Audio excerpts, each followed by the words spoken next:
Hey y'all, my name's Trent, and I like guns and shit. And if you can see this video of me holding this rifle, that means you're watching another YouTube exclusive video. Today, we're going to be talking about bayonets for the 1903 Springfield, and real ones versus reproductions. More specifically, we're going to hone in on the 1905 pattern Springfield bayonet. Now, if you're halfway decent at math, or at least better than me, you might go, Trent, the 1903 Springfield is from 1903. The 1905 pattern bayonet probably came from 1905, and you'd be correct. So your follow-up question would be, did they just have this rifle for a couple of years with no bayonet? That'd be a good guess, but no, what actually happened when the 1903 Springfield was first developed, it had more of a rod-style bayonet. And then Teddy Roosevelt and the Rough Riders, they did a major overhaul with the 1903 pattern to include giving it the 1905 pattern short sword bayonet. So let's take a closer look at this thing and compare it to a reproduction one. So this is our real 1905 pattern Springfield bayonet, and this is a reproduction. You notice I'm calling it a reproduction instead of an outright fake, because this one does not try at all to make itself seem like it's an original from the early 1900s. It very clearly says made in China on it. The first difference people are going to ask about is cost.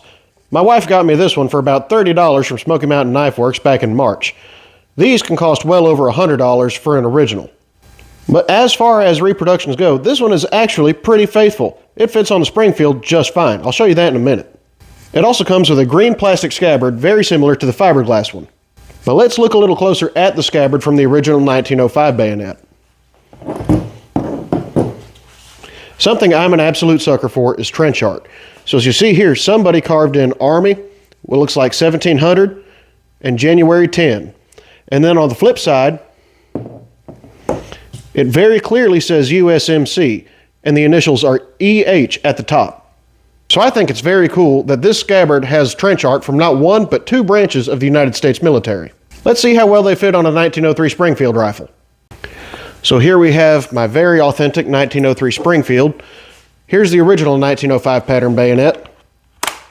Fits on like it's made for it, and can completely support the weight of the rifle. And it detaches just as easily. Now let's try the reproduction. It actually goes on just a little bit smoother than the original. I'm not going to see if it'll support the whole weight of the rifle though. I don't know if I trust a $30 piece that much. But as far as reproductions go, you don't have to modify it or the rifle at all. It works just fine. So if you're like me and you love bayonets and you want to put a bayonet on every piece that can take one, but you don't want to shell out the money for an authentic 1905 pattern bayonet, maybe consider one of the reproductions. For a $30 blade, it's actually kind of worth a damn. It's also worth noting that it does come decently sharp from the factory. And if you like videos on bayonets from around the world and the rifles they go on, consider following. I hope we all learned something today. Y'all have a good one. And remember, a rifle without a bayonet is pointless.